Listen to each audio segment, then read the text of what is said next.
spills to Bailey. Bailey's already kicked the goal from there. He breaks loose. Miracle goal. What a goal from Bailey. And I declare the winner of the 2023 Brownlow Medal, Lachie Neale of the Brisbane Lions Football Club. The Queens of the Jungle, they reclaim their throne. The Brisbane Lions are AFLW premiers for the second time. Back to Rayner. Rayner from 55. Is this the perfect response? Bang! Ashcroft out of midair. Oh, you are kidding me! My God. Something unbelievable from the kid. That is ridiculous. We've got a top-end nude out there in Robinson, and he is loving it. Oh, he's text. He's almost flexing. Here's Charlie again. Cue that song back up. The Brisbane Lions Fancast is back, and also so is footy. We got footy this week. Real footy, not some pre-season stuff. We've got a real home and away, 4 points up for grab game of bloody footy this week against Carlton. How exciting. It's pretty good, I gotta say. Pretty good. Can't wait. It's come around quick. But I'm very happy. I'm going to be heading to the Gabba on Friday night. Very much looking forward to that, of course. The last time we came up against Carlton, it was also at the Gabba. It was a very, very memorable prelim final night for a number of reasons, but we will get to that later in the show.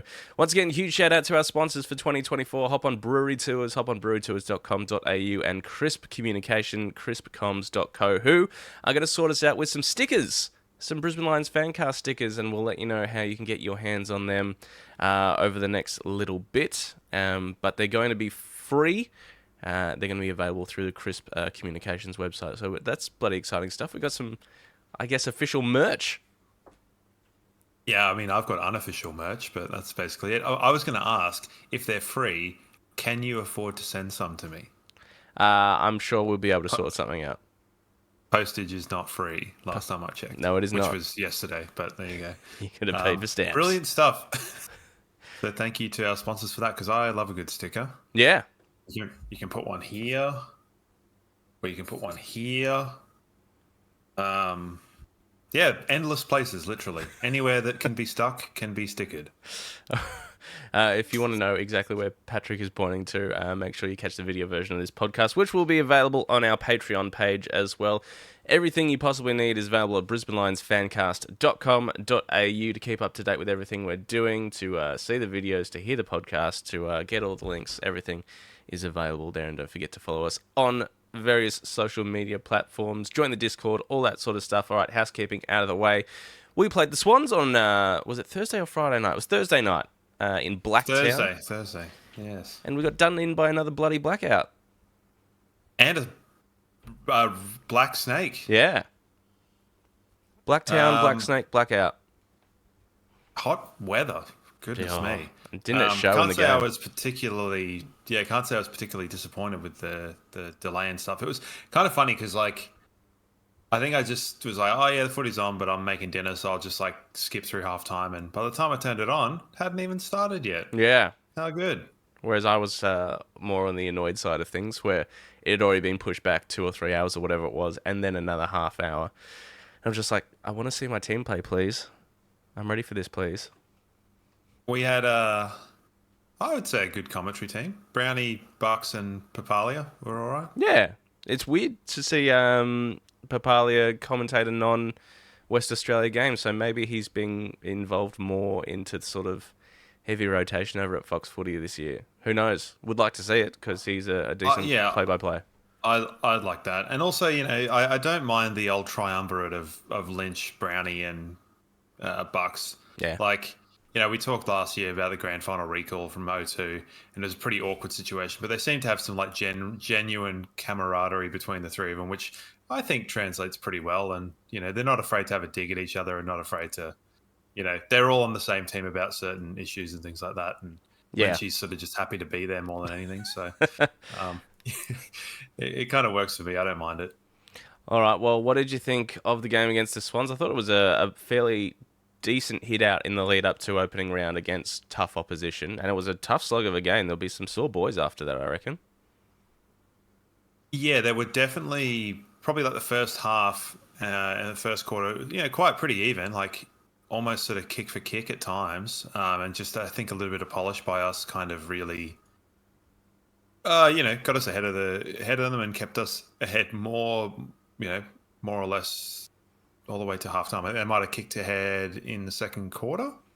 Yeah, I think second and third quarter is where our stoppage game really got going, and they barely got a clearance in those middle two quarters. And in the third quarter is where we really put the foot down. But it was a slog of a game for the first little bit, fairly even, as you said. And then once we got our stoppage game going, we sort of got a bit more fluid ball movement. I mean, McCluggage was obviously far and away best on ground. But yeah, it's good signs. Yeah, I kind of noticed. So our stoppage game got ahead in the second quarter. They were getting us on transition a little bit. They weren't getting us out the back, but it was almost like our disposal forward of centre was not clean enough to allow the defence to sort of squeeze properly. So there were quite a few attempts on goal and goals they scored where our defence was kind of moving back, and they just sort of had 1 or 2 meters on us, which I thought was a little bit of a warning. But then in the third quarter, when we cleaned up disposal, we really turned the screw early on in that, and they got not a lot, particularly early on. The first 10 minutes of that quarter were probably the most impressive. Most impressive 10 minutes I think we've played in pre-season, and I think that'd be a massive blueprint for what Fagan will want to do in the season. That level of clean disposal forward, the high pressure, and then the squeezing of the backs all the way up. Yeah, you could tell, especially the back six. They were pushing up a lot, like more aggressively than years gone by. Probably worth noting, seeing as we're talking about our stoppage game, they were missing Chad Warner and Luke Parker, probably two of their better midfielders. You'd say they would probably be in your starting 3 midfield for Sydney. Yeah, they're going to be missing a few now when you throw in Adams and also old mate Shoulder.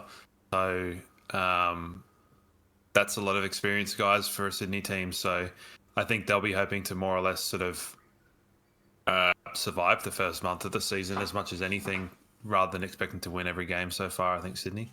But we took advantage of it. We don't have Ashcroft. We didn't have Dev Robb in the rotations. Lachie Neale was back, and he didn't really look like he'd missed a beat. So that was great. There was a bit of a heart and mouth moment there where he took a bump and clutched at his shoulder. And, I don't know about you, but I sort of went, oh no, not again. Because he's had issues with, I'm not sure if it was that particular shoulder, but, there's been a couple of years, yeah. So I remembered the interview he gave on 360 where he's basically had that shoulder bone fused. Yeah. So if it goes, it's basically like it's got to be hit by like some sort of titanium car. Yeah. So I was pretty confident that it would have been fine because it's not going to pop out. It's a matter of like it would actually have to shatter the entire like rotator cuff or whatever, which I just, given the contact, I didn't think would happen. And speaking to my partner who knew someone who had a fused hip, I think. Sure. She used to work with him, and he said that when he would like have impact to stuff, it would hurt a lot, but there would be no kind of outstanding kind of issue. Okay. So the sort of thing that would ordinarily cause like, someone's shoulder, like it was just, a stinger, not in the conventional term, but just it would have hurt a lot, but it's structurally fine. So I wasn't too worried, but I can see how people would have been, particularly given that Taylor Adam did a medial, not soon before. So probably one of the more impressive things was Oscar McInerney's performance against Brodie Grundy. So there's been times over the last 2, 3, 4, 5 years where we know Big O is a decent ruckman. We know he's probably not in that sort of upper echelon, the Max Gawn level. And there has been times where he has been towed up by ruckmen that are just genuinely more crafty ruckmen. And Brodie Grundy has, had his number before. But I thought Owie did really well. Yeah, well, we kind of put Owie in the top 10 category rather than the top 5 category. As to who is in what and in which order is kind of neither here nor there. He looks strong. He looks reasonably fit. Like he's never going to be the quickest bloke, but the amount of times he popped up forward of the ball and behind the ball was pretty impressive. And I think Grundy wasn't able to work off him as well. But at the same time, like, I think Grundy's probably up for a pretty big year. But yeah, it's definitely one to watch. And we all know, we all love Big O. And just his clearance game is probably one of the better clearance ruckman, I would say, as well. Just his ability to get his hands on the ball and either handball at 35 metres or chuck it on the hoof and get it 60 odd metres is invaluable. And he's often up there with our top clearance players by the end of a game. I think he probably knows that if he can put it in an area, the forward pressure is so kind of selfless and uniform that in another team it would probably look horrible and lead to far more turnovers or a more structured defense. But our kind of manic attackers allow him to be able to do that. So it's a product of the situation he's in, which is great. And it serves us really well because it helps us kind of get that initial clearance. And I think like it's funny because the clearances he does, they're not like loopy bad clearances. Like sometimes you get someone and you're like, oh, that was a clearance, and they've kicked the ball 700 meters in the sky and it's gone, Darcy Wilmot mortar style. He's angled that mortar down so far this preseason. So I think, yeah, like they're dangerous clearances. They're not all going to work, but if they allow us to push and squeeze and kind of cut off the passing lanes, then that's great. Now, Zorko, he's had 2 fairly decent games. He's looking up for it. Now, whether that can last a whole season, I don't know, but his 2 preseason hitouts have been fairly decent. They've been very high energy. Yeah. Kicked a couple of goals. He kicked it over 50 metres, the little fella. Yeah. So that was impressive. A little Darcy Gardner assist. Yes. So took the mark, quick hands. There you go. That's one made in about 2014 or something. But it's I found it interesting that he's sort of operating in bursts. Yeah. So it's sort of he's operating as that kind of high impact player, which, albeit he's doing it over the whole game, but I still think that kind of leads to him being a sub being a good idea. But he's not doing himself any disservice. I've remembered the word, not anti-favors or whatever the hell I came up with last week. So that was good. There was a bit of this will sit with you and I, given a certain incident that happened at training one day. Darcy Wilmot and Swans fella, Haywood, yeah. the old one goes in with proper footy technique, and the other one goes in, where do I point? With head over the ball like a peanut, and cops one in the. Well, I mean, you cop one in the chest, but Haywood cop one in the mush. Yeah. I'm trying to think where I was listening to it. It might have been on SEN. I think Kane and Kingy discussed it the next day. Yeah, I just think that they cannot be rewarding poor technique in the contest if they're serious about protecting the head, and we'll come to that soon. Yeah. But, I just think, and I don't mean to tally up because that was, we're playing social footy and I went in like a steam train. So you were not happy with that at the time, but, here we are about 8 years later. So, yeah, I was genuinely interested to see if that was going to get looked at. Obviously, because Haywood gets collected high, Pal Pepper got 4 weeks the week before. Brayshaw retiring. How's the AFL going to handle this? Are they even going to look at it? And I haven't heard anything since. So maybe that's going to come out today. That it's been looked at. Maybe there's a fine, but I don't. Bias aside, I don't think you can be suspending players for that because, as Kane and Kingy point out, that's just textbook technique. You taught that since you're 5 years old. And Haywood, whether he's cognitively going in head first looking for a free kick or if he thinks that's genuinely the right way to go get a ball, I'm not sure. They got a goal out of it, so what do you do? If that's gonna be the result, people are gonna keep doing it. Yeah, there's something's got to give with that because it's sort of like Dustin Martin back in 16-17, he was so good at picking up the ball square on like that. Yeah. But he could do it in a way that he wasn't putting his head at risk. He was kind of propped up. So he was able to go in and almost flick the ball up. And it was almost an effective way to not have to break stride doing it. Whereas now just like putting your head over the ball, it's lost meaning for what it was back in like the 90s or the 2000s, where, you know, putting your head over the ball was not ducking your head at the ball. It was putting your shoulders, protecting yourself. And I think for all that's made about duty of care to other players, you owe yourself a duty of care more than anything. And going in like that is not providing yourself the best element of duty of care. Whereas Wilmot is protecting himself. He's not going to get hit in the head because he's tucked. And also he's like got his hand on the ball. The other guy comes in late. So it's crazy. And I think like Cornsey was saying, is definitely an element of like, that should just be play on. Yep. It should be play on. They need to be like, they can't be so focused on certain actions which need to leave the game and other ones which are like potentially more problematic. You know, they were saying that it doesn't happen very often that people will get hurt doing that. I disagree. I think it's more likely to cause issue with bumping, because you can bump someone in the shoulder, but if their head's there and it's not supposed to be, and if their shoulder, if he'd gone in normally, you get your classic like Voss and Byron Pickett worlds colliding moments and things like that, where both guys run into each other like crazy. They're both fine. So it cannot be, and something needs to happen with that, but will it? Probably not.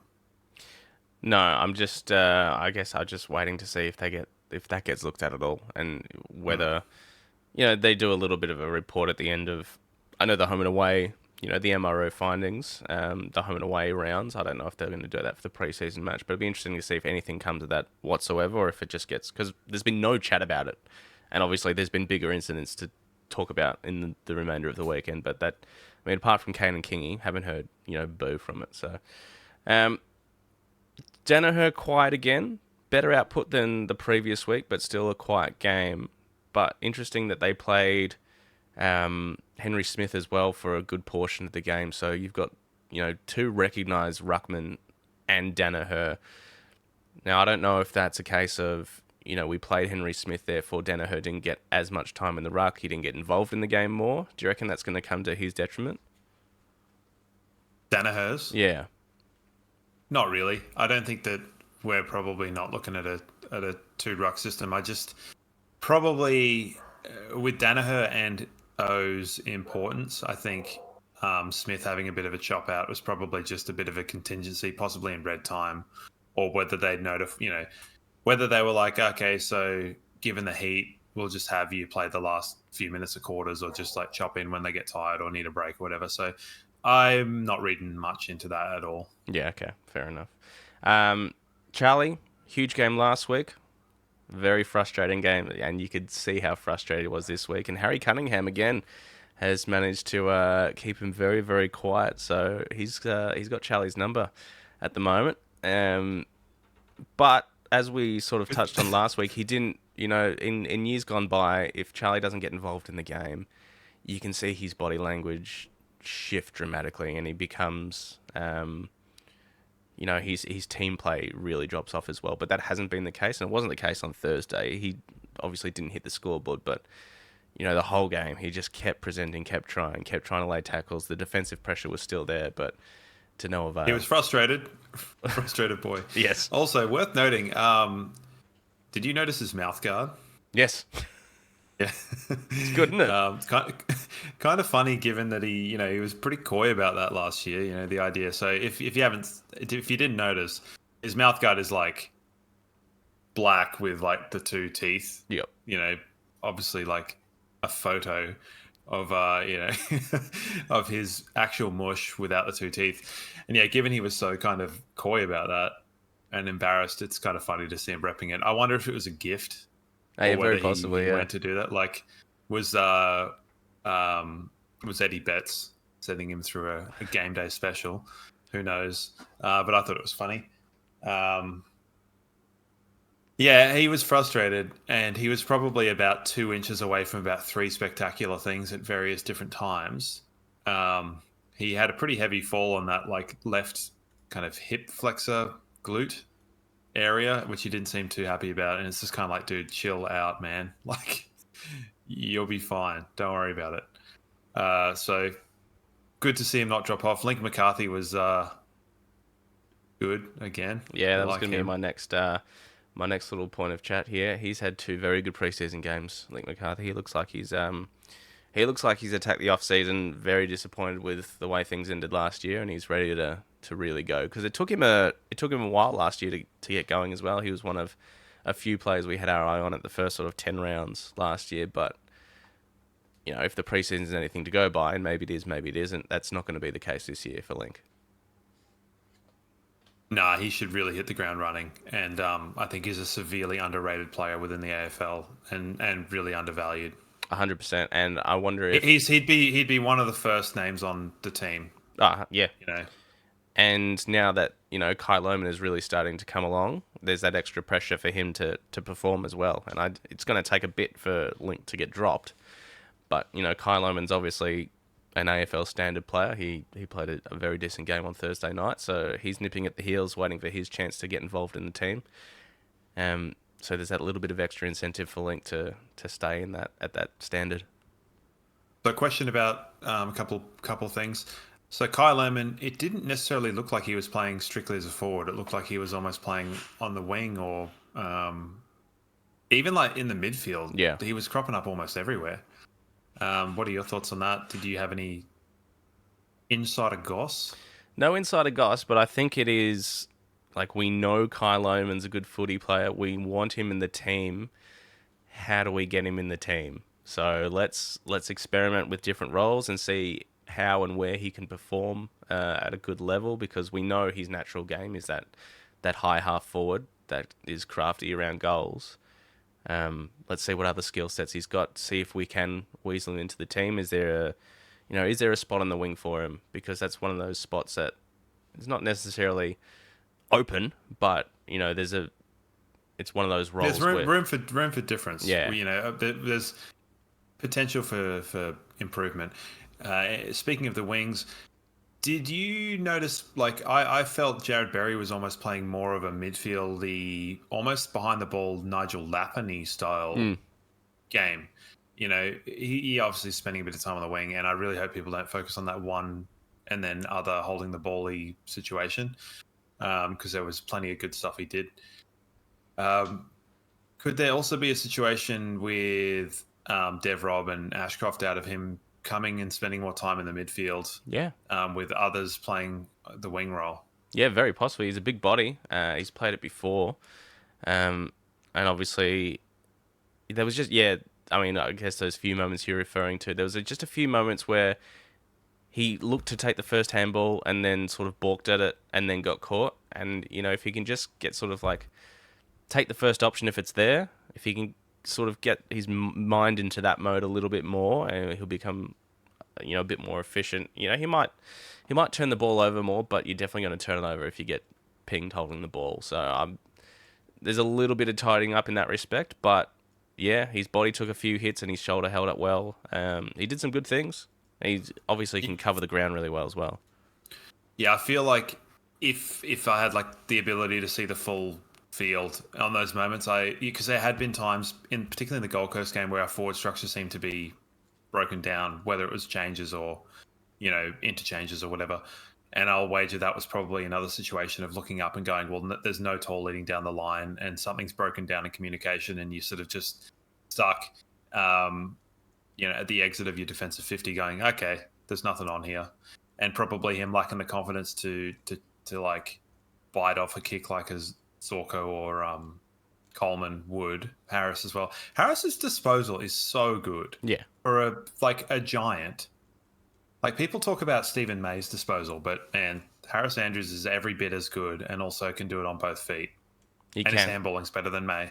He rarely takes he does often take a safe kick. He often takes a 20-meter pass to someone that's open, but he rarely misses a target. But when he doesn't, they're as penetrating as a lot of the other guys. Like, I know May's kind of like their quarterback for Melbourne, but yeah, keep an eye on it, because I think you'll notice Harris does bite off some difficult kicks more than you think. Yeah, okay. Tunstall showed good signs.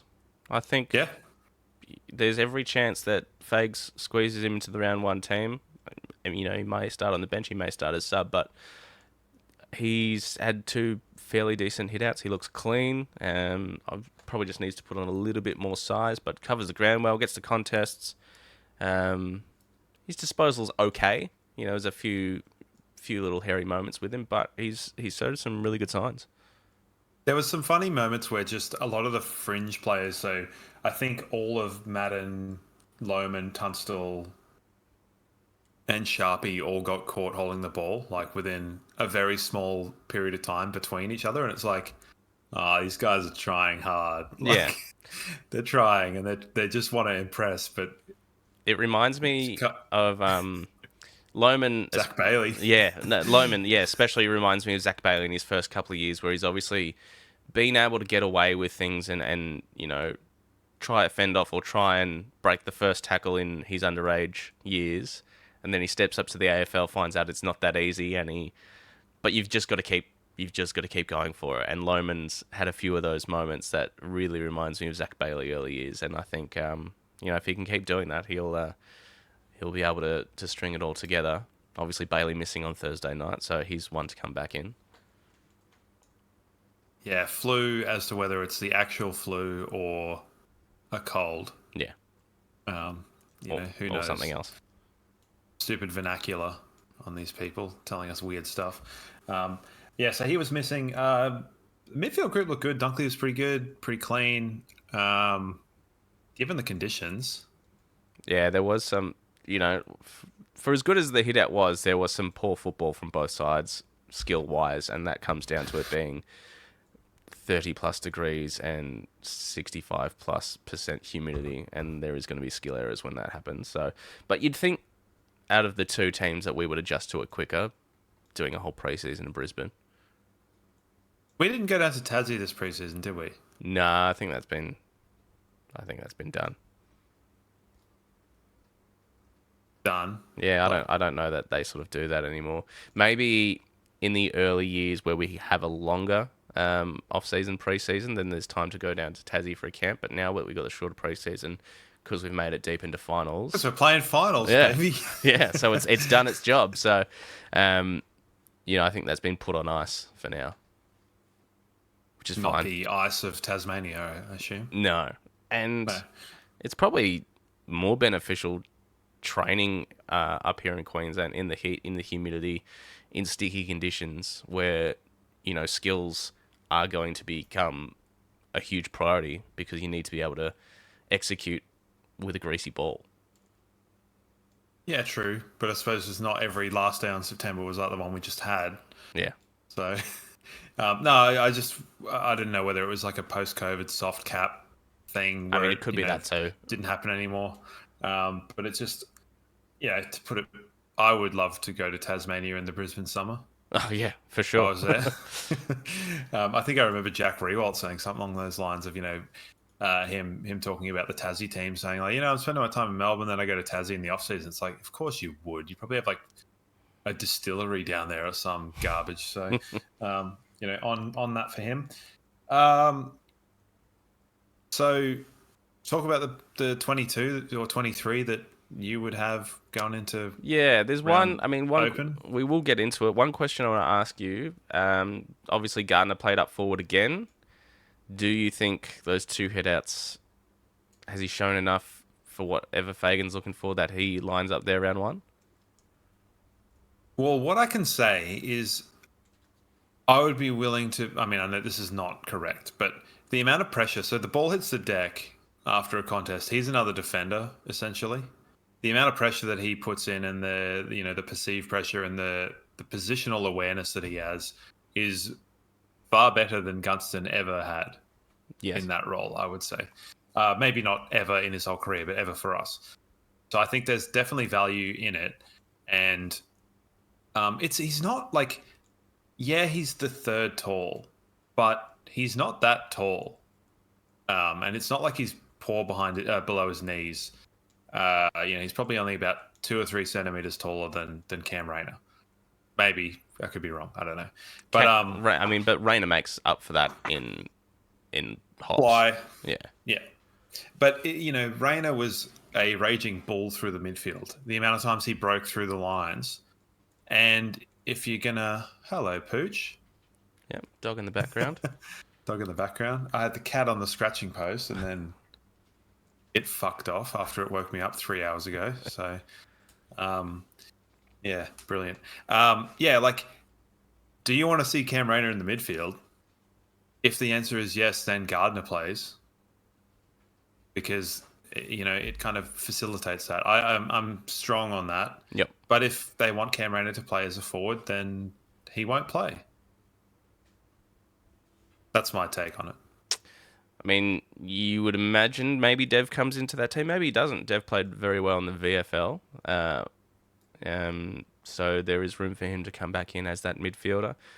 I don't know. It really depends if Fagan wants to experiment with this in the first little bit of the season, or if he wants to go with what he knows is a winning formula with Rayner up forward, especially, with Wiedering out. That really makes a difference to Carlton's backline, and Marchbank out as well. So they're relying on sort of Camp and Lewis Young as their sort of key defenders, who you would have to imagine Hipwood and Danaher can break even, if not get on top of those two. Just Wiedering out is such a huge thing for them. Whether Walsh plays, I don't know either. So I don't know if Fagan goes, all right, we've seen it in the pre-season, now let's keep working on it in the twos, Gardner, and then, once you get your forward craft up a little bit more, then we'll introduce you against a North, a West Coast, someone where we don't know we're going to beat, but, we can afford to, or someone with a depleted backline. I'm not sure. So I'm glad I saw it again, but I don't know that I want to see it in round one or opening round. Yeah, for sure. I think it's just something that if it happens, it happens. It's not the sort of thing, though, like, if it was to happen, would you be, like, overtly aggressive? No. If he... Because I don't understand the relative hostility around the idea, because it's, I was pretty soft on Gunston last year throughout and about the kind of structure and things like that. But, I think this is ultimately an upgrade on it. Yeah. But, you're saying, Dev can come in and play in the midfield, but it's a different sort of midfielder. Like, there's no one like Cam Rayner in our team. So it's, if you want that type of thing, and, it's been talked about forever of him being like a Petrarca, dusty, explosive midfielder through the pack. But it leaves a hole. So, and also, it's the sort of thing we were talking as well in the first couple of weeks. If Hipwood or Danaher goes down, you don't want someone coming in completely off the rack, So I don't mind it either way. I can see it happening both ways. So did Devrob play in the VFL, did he? He did, yeah. Played a decent game too. And the other thing that may be on Fags' mind is, Geordie DeGoey, through that final series and the grand final, match breaker, match winner, and obviously that goal from 60 out will live in the heads of both Brisbane and Collingwood fans for a long time for different reasons. But maybe Fags is looking at that going, we're 4 points away from a premiership, we need that player, and that player is Cam Rayner, so we need to make that happen. So maybe he's going to persist with Gardner in that forward position to facilitate that. We'll see on Thursday night. Cam Rayner, I think he was at more centre bounce entries in the preseason than at any point last year. So that's great for him. I think the more that he can do and the more that he can show is great. But yeah, as far as like the 23 coming in, what are your thoughts? We were going to talk about it, and then we both woke up and AFL.com, Michael Whitting's done that. Yeah. And he's done a pretty good job, in fairness. I mean, Bailey comes in, obviously. Yeah. What's he got? Lester, Harris, Stars. I mean, that back six is more or less solid. I think while McKenna is out, that Jimmy Madden holds his position. Jimmy Madden did good things. He's just not Connor McKenna. Like, his ball use and his creativity is just not at the level that McKenna's is, and his line breaking and things like that. So he's got Berry. He's too. Are you saying he's too nice Irish, not Irish bastard yet? Yeah. He doesn't have that kind of like. It's not that like arrogant. Yeah. Conor McGregor style. Like, I can do everything. It's like, yeah, I'm friendly. You Yeah, got a pint of Guinness? I would largely agree with what Michael Whiting's put on the AFL.com.au website. Oh, is it Whiting or Whiting? Because you said Whiting before, and now you're saying Whiting. You No, make it's me look Whiting. like a dickhead. No, it's Whiting. Big Fish Whiting. Yeah, I One of the know. hosts Because I of went the- to yeah, okay. I Anyway. went to school with a Whiting. So Um, stitch me up here. Yeah, he's got Owie, Neil Dunkley in the middle, the interchange Madden, Archie, Zorko, Darcy Gunn, Nakai Loman. Sure. Yeah, I would pretty much agree with that. I think the only thing that may change is Tunstall in for maybe Jasper Fletcher, who's had a quiet couple of pre-season games, but I think Jasper will get first crack at it. Yeah, I mean, Sharpie's obviously not there. He Yeah. played in both pre-seasons. I could easily see him and Tunstall in there. I could see any one of Loam and Archie not in there. So Yep. it's kind of more just like there's a Dev Rob as well. Yep. So you're looking at trying to cram in various levels of Madden, Archie, Loman, Tunstall, Dev Rob, just five into about 3 spots. So any which way. It's a good problem to have. Yeah, I mean, ultimately from the beginning, we've got quite a healthy list, and I think full credit to the high performance team, because looking at some of the other injury lists makes for salivating viewing for us. But Don't worry, we have been lucky over the last sort of 5 years, and that is obviously credit to the high performance strength conditioning medical teams. We've been able to Lincoln McCarthy couldn't get a game at Geelong, and now he's missed 4 games or something since he's moved up north. So, yeah, that can't stay forever. I mean, obviously. well, the thing is, it hasn't as well. We've had some big injuries. We've had elements of Zorko being in and out, but on the whole, it's sort of I think whether they're treating the overall red zone, you've done too much, so taper off this or whatever. They're just doing it right. Yep. So there's something in that, surely. Whatever the hell West Coast are doing, are they making them literally run to and from training and then do training and then Honestly, cutting them with machetes on their legs? Probably. who knows? Hey, that is that's a constant battle over there, and you'd have to think at some point they look at their strength and conditioning program and go, what the hell's going on here? And a lot of people blame the Optus surface as well, and I don't know how much training they do on Optus, but that's been a point of contention as well over the last couple of years. But yeah, West Coast have just copped it again. Well, yeah, I was going to try and make a joke about something, but I couldn't remember or think of anything interesting about who their high performance coach is. So, pick any kind of dumb Perth gym junkie and throw him in there, and that's him. Okay, I'll do that then. Maybe it's Ben Cousins. All right. Hey, we got a question again from our mate Capish, who sent through his question. So is it Capish or Capiche? No, it's Capish because he says it in this one, and hopefully you'll be able to hear it this time. Turn that up. Here we go. Hello there, Brisbane Lions Fancast. I love your work. It's me again, Capish. I just want to have one question in regards to the Brisbane Lions and, kind of relating to my mental health. Will we choke any games this year? If so, please tell me which ones so, I can be mentally prepared, because I don't want to go through the hell that I experienced in round 20, 2022 and the round 18, 2023. Thank you. There you go. There's Capish with the question there. And the games he's referring to are obviously that game against Melbourne at the MCG and that game against Richmond. Yeah, when we were up by 40-odd points at halftime and then just bottled it from then. So are we going to bottle any games this year? And if so, which ones? And I wish I had the foresight to tell you, Capish. Shit. So we've become a celestial entity, seemingly, where we're having to far out. Yes, we will, and we are trying to reduce it from more than 1 to 1, Yep. as we previously previously theorized. Well, I mean, the performances I wanted to try and limit were the ones against your Port Adelaide. Yeah, true. Whatever. The ones where we absolutely we get out to a 5, 6, 7 goal lead and then have it dwindled.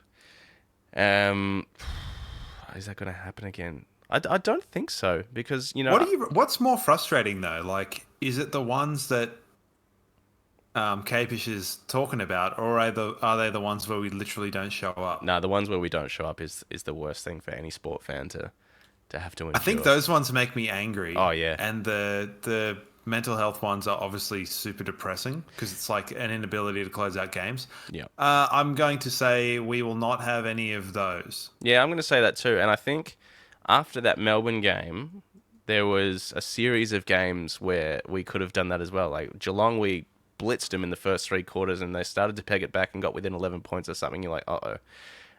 The Adelaide game, the Freo game. Freo, St Kilda. Yeah, they all had similar feels to it, but we managed to hold them off. So I think that was a catalyst for a bit of match scenario practice for the Lions. And hopefully, fingers crossed, we don't see it again, but you never know.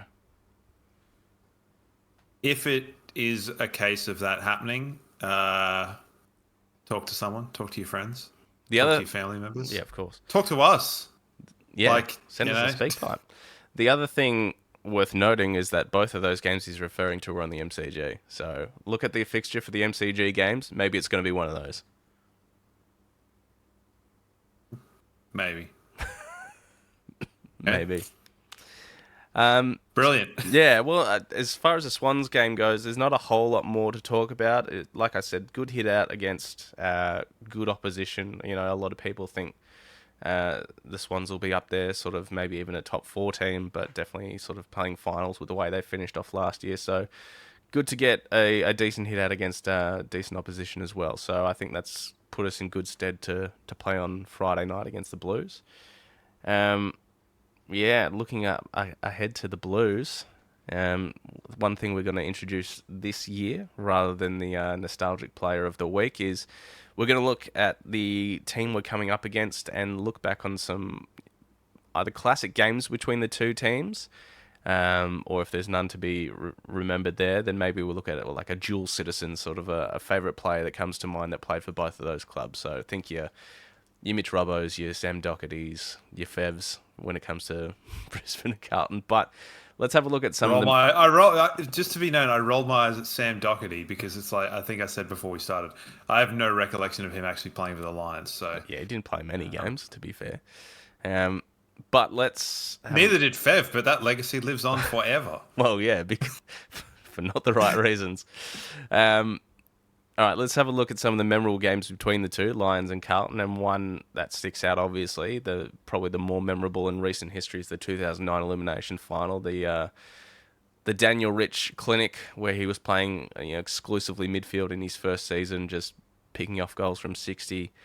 The Daniel Bradshaw, curl around goal to seal it. One of the great games. It's a fun re-watch on the old highlights because you've got like small Bryce Gibbs and small Eddie Betts and a bunch of weird people running around. You're like, oh, look at you. You're retired now. Cool. And then you look at our team and you've got some players running around in that Guernsey hair. Yeah, I mean, evergreen Simon Black, Brownie's there. Fev's last game for Carlton. Yeah. Worth noting. His first game for the Lions was against Carlton, I think? Yeah, I think that No, that might have been round 2 or... Yeah. They would have put it early on. I don't know. But a great game. Stephen Quartermain commentating, one of the greats. I was thinking about Quarters actually last night when I was just sort of generally, sometimes you just sit and think because watching TV can be poisonous. Yeah. Time to think about Quarters. What happened to him? Well, he was with Channel 10, and then when the Footy went back to Channel 7 and Fox, he just, I don't know if they didn't offer him a contract, or he said, you know what, that's it for me. He got a contract from, maybe ABC Radio or something like that. I don't know is the short answer, but, as good as anyone in the combox. Well, he was doing grand finals, he was doing... Leo Barry, you star. 02 and 03. Yep. Leah Barry's star, obviously.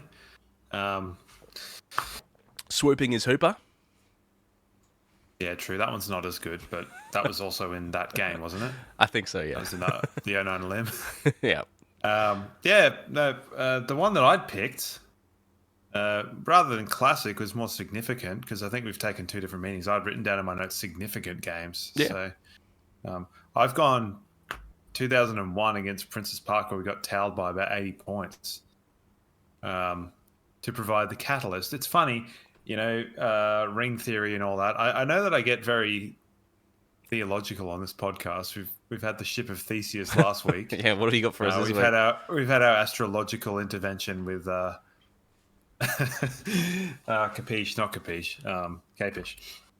But the idea of listening to things that are like, other role players, the ones that elevate good teams to great. It's sort of like, bro, is this 2001 and you're Lee Matthews in the rooms at Princess Park? Yeah. Like, identifying the role players of Carlton going, these are the guys that are the difference. Pull your socks up and Asada can get out too. We've all heard that anecdote from one Jay Ackermanis. So from then, it's interesting because there's a little bit of misinformation about that. We didn't actually go undefeated after that. I think we won one, then we lost to Adelaide at home, and then we won 16 in a row on the way to the first flag. So that was a massive turning point for that team. Yeah. Carlton, what a bunch of bastards. Yeah, and if you're not familiar with that story, it is one that's often told from players from that era. And Lee Matthews, he put the two lists up side by side and said, you guys, list-wise on paper, you've got, X games more experience. You're better here, you're better here, you're better here. But the difference was these guys are playing their role. Like, what is this guy doing? We need someone to do that sort of thing. And that's what led us on that charge to get that first flag. So it's a really great story and a really great catalyst. And who knows, if we didn't get towed up by Carlton, do we win that flag? Do we win the next two? Who knows? But particularly when you're seeing guys like Tim Nodding and Copeland and Sean Hart just turn into like the ultimate role players, and the idea that you can even say Sean Hart was a role player in that team and he won the Norm Smith is pretty unbelievable. Because maybe Embley. Who are some other Norm Smith medalists that were like, bona fide role players? Probably Isaac Smith, 2022 for the wingman. Just fantastic. Like one of the great games who, from the stories, he almost didn't make it to the ground. So that's probably the most recent that I can think of. We had to go one from literally 2 years ago. But the only reason he didn't make it to the ground was because such a turncloak, he got confused. Imagine going from Hawthorn to Geelong. God. Yeah, it's a big one, isn't it? And obviously, last year's prelim, that's going to go down in Brisbane Lions sort of folklore for a little bit as well. 5-goal head start to the Blues before pegging it back, and lucky to be in front at halftime, thanks to a Hipwood goal sort of just before the siren at halftime last year. And then, we just ran away with it after there. But that was a classic game in its own right that had us all on the edge of our seat from go to woe. So do you think opening round that they have, 15,000 Carlton fans, given the AFL probably aren't in charge of the ticketing here? No, I'd like to think Greg Swan has rectified that and is more home-friendly crowd this time round. But I do know of a few Carlton fans that are coming up for it, so there's definitely got to be enough there. Big Victorian clubs always get a decent support wherever they play. Yeah, I don't like it, I didn't like that. Well, what can you do? I mean, it's all sold out now, so hopefully there will be a healthy showing of Brisbane Lions fans on Friday night. That's for sure. Well, 50,000 members, they bloody better be. I tell you what. So, yeah. So aside from that, we had pre-season. Yep. For everyone else. I'll level with you. I didn't watch a kick of any other teams, but I did see 2 bumps. Yeah. Yes, you did. Now, if Sam Powell-Peppers was stupid, yep. Old mates from yesterday, who looked like he'd literally just come off of like a Greyhound bus to play, was possibly the dumbest thing I've seen in possibly 10 years of football. That is pants on head level stupidity from Jimmy Webster. That's probably the worst bump I've seen since Stephen May on Steph Martin. And Cozzy Pickett last year on Smith, similar. You know, both leaving the ground, both turning themselves into a projectile. But like everything that Jimmy Webster could have done wrong, he did wrong in that bump on Simpkin yesterday. And watching Jai Simpkin's neck just snap back, I honestly, what was going through his head when he decided to do that? Well, obviously nothing tactically, because going for a simple smother would have been the actual percentage play there. But maybe he was didn't want to break his fingers or something like that. But yeah, I don't think anyone can really. I mean, even the commentators afterwards, they try their best to be pragmatic about it and not. But even they were just like, that's just dumb. Like, that's the exact thing that we don't want to see in the game. We've just seen Angus Brayshaw retire. You know, Powell Pepper's getting 4 weeks, and there was, you know, he obviously got the 4 weeks, but there was enough there to mount a case. Like, the guy got swung around, he went for a tackle, turned into a bump. There's things you can sort of do to try and defend yourself in that, you know, tribunal hearing. Jimmy Webster hasn't got a leg to stand on with this because both his feet are off the ground. What? Like,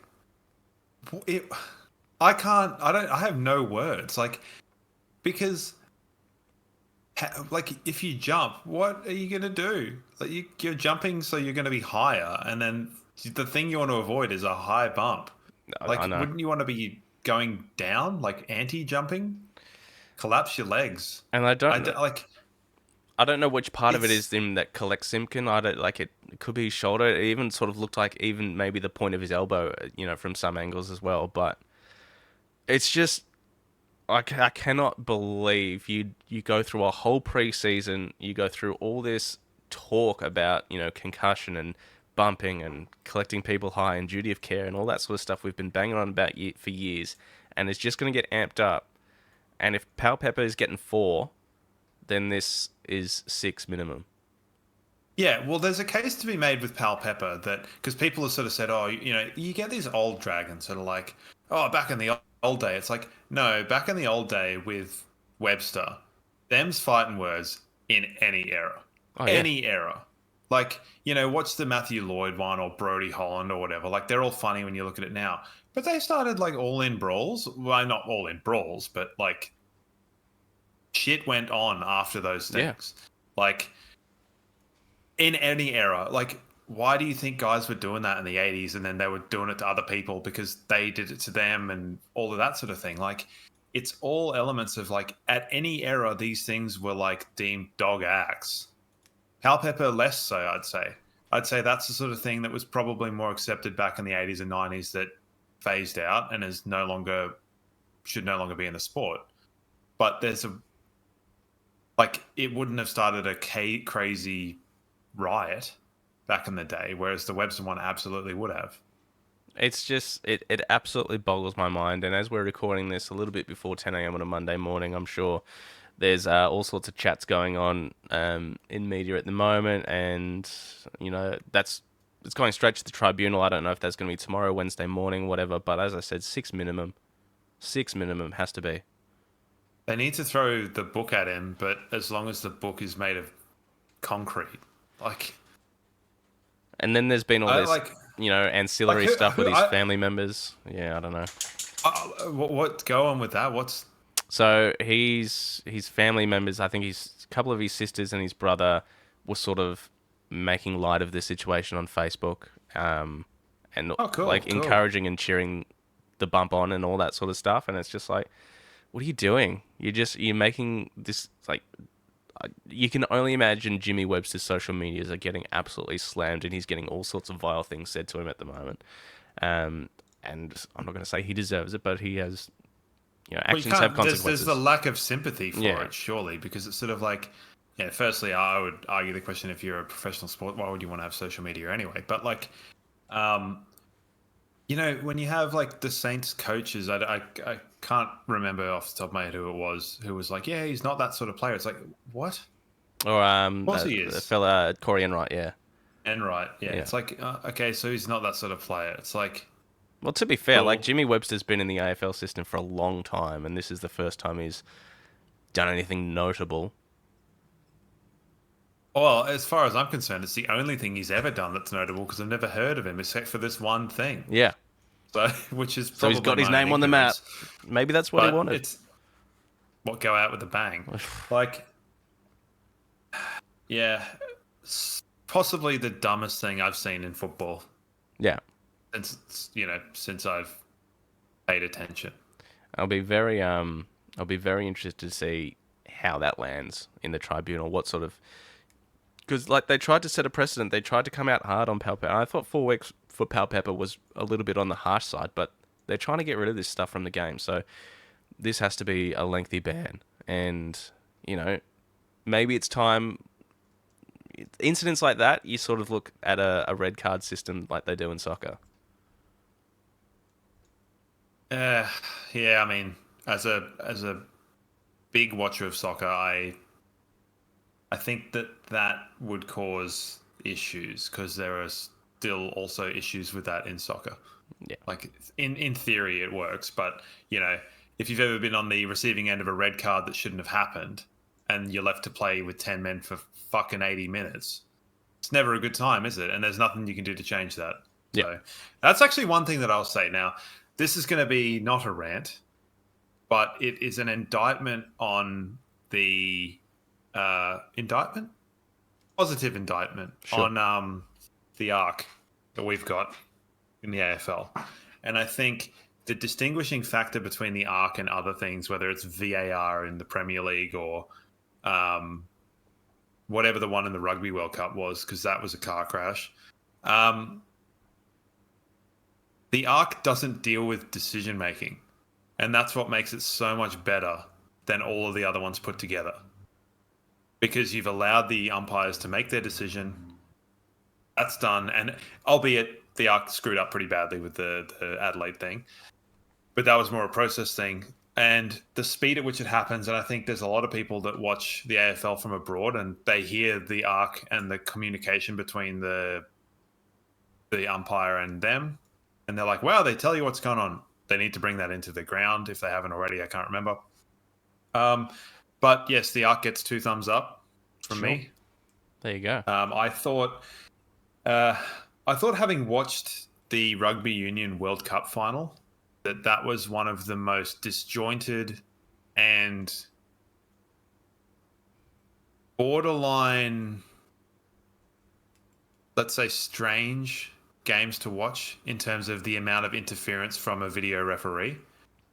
I don't know if you watched I did not. the final. No, I did so not. it was New Zealand and the Springboks. Yep. And to literally have the Springboks kick the winning points with the umpire or the referee saying, he gave a penalty. And and the guy's like, bro, I didn't do that. And he's like, oh, I thought you did. And then he looked at the screen. He's like, oh, you were right. Whoops. Can't do anything about it. As, the Springboks kicked the winning points. But then to have like the All Blacks score a try and have that be taken back from like 5 phases of play earlier because someone like knocked the ball on and it wasn't, even though I was on tilt with that. And like, I'm not a big rugby union watcher. Who is? I do. Yeah, well, I think it's better than league, unpopular opinion. But I was like, man, this is horrible. And the amount of like VAR mishaps, there was even one yesterday with, technically it wasn't a VAR mishap, but the amount of times that like the Referees Association in the Premier League has to apologize to clubs for making errors when you've literally got a video referee looking at it in slow motion and they like forget to draw offside lines or they like don't look at the right thing. And it's just like, man, the less video referee, the better. By all means, if that ball's out, if that ball's in, if it crosses the line, is it a goal? Did it hit the post? Keep that. I don't know how I got onto this from red cards, but I think it's just like red cards can be, sometimes they're cut and dry, as we were talking about with Zinedine Zidane headbutting that guy in the World Cup final in 2006. Yes, that's a red card. But for every one of those, there's like Yeah. a dude that slightly hit taps another dude and he goes down clutching his face, and then you're like, oh, here we go. As soon as you start toying with the idea of a man advantage, there can be problems. Yeah, you're right. You're right, and if we're talking about guys going in with their head first to win a free kick Yeah. to potentially get a goal, imagine the kind of shit people are going to do if they can get an extra player advantage, given the coaches crap on about extra bench spots every off-season. Like, anyway, that's my rant over on that. no, you made Jim, great points compared to my Jimmy Webster bump bad get off. well, I was going to say in conclusion, Jimmy Webster, what a grub. And if he doesn't play AFL footy again, I won't care because I didn't know who he was before this happened. So, yeah, well, we wait. and all I got to say is he looks like the type. I mean, I don't know Jimmy Webster from a bar or so, but that was a textbook dog act. Textbook dog act that he's pulled off on Jai Simpkin there as well, who is one of the game's greats. He's North's captain, and now I don't know if the 12 days, if it's falling into their opening game, probably not. So, it's in a pre-season game too. It's like, what are you doing? Well, I think it's Jai Simpkin's second concussion in 12 months, so there's a bit of hesitation on that as well. And if Angus Brayshaw's anything to go by, I mean, that guy was running around like 2 days after his. Yeah. So it just goes to show I didn't think that was a good look for him at the time. And here's one for you, just as I've read this right now in real time. Here's the headline for you. AFL to announce tightened concussion protocols prior to opening round.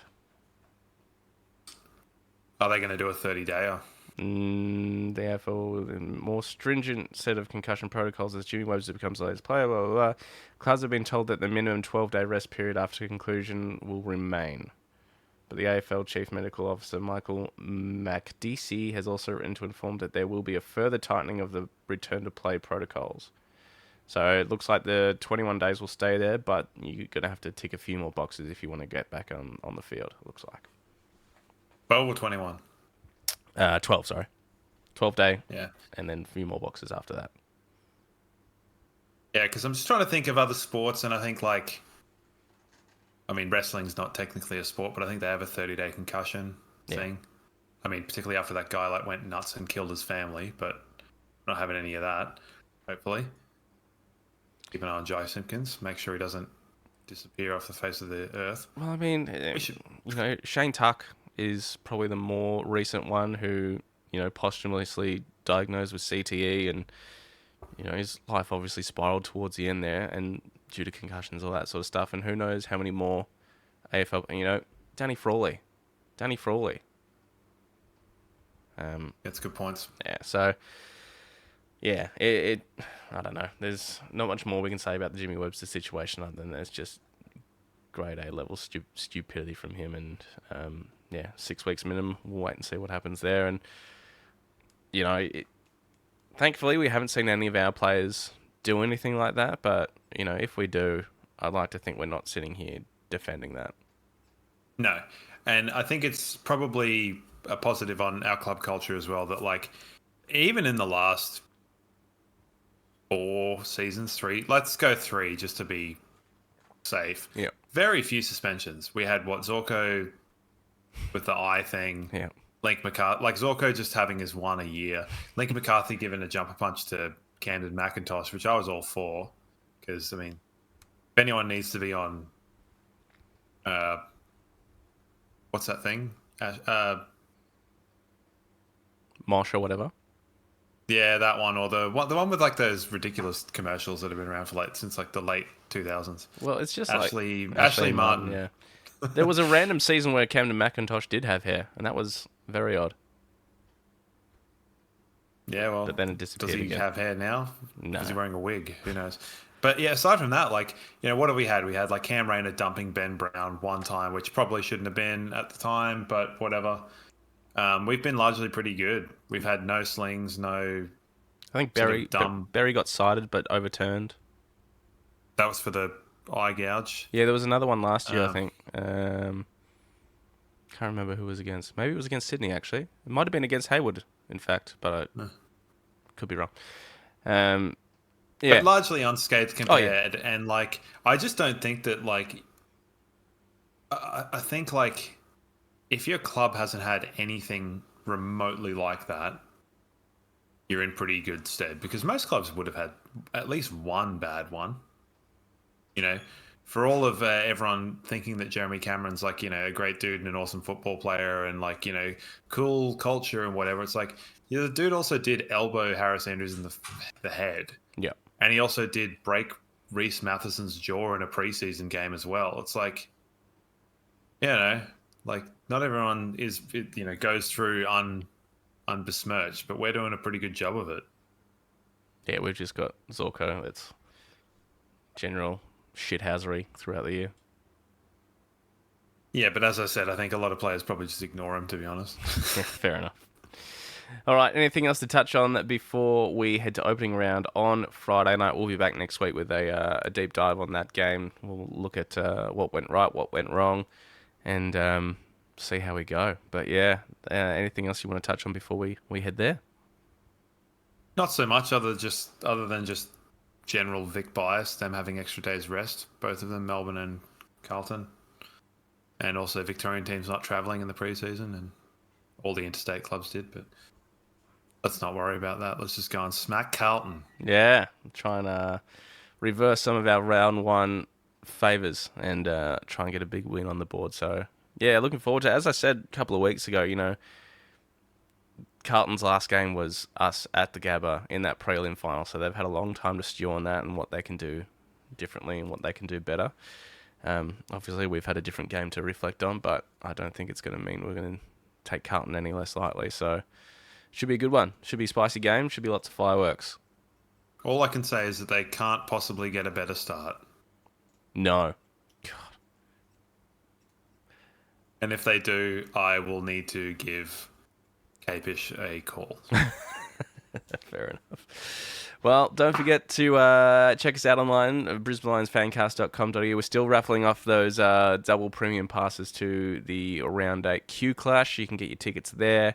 Follow us on all social medias and join the Patreon, because this video will be going up on our Patreon page, patreon.com/Brisbane Lions Fancast. And, Patrick's doing something that you can only see on video right now.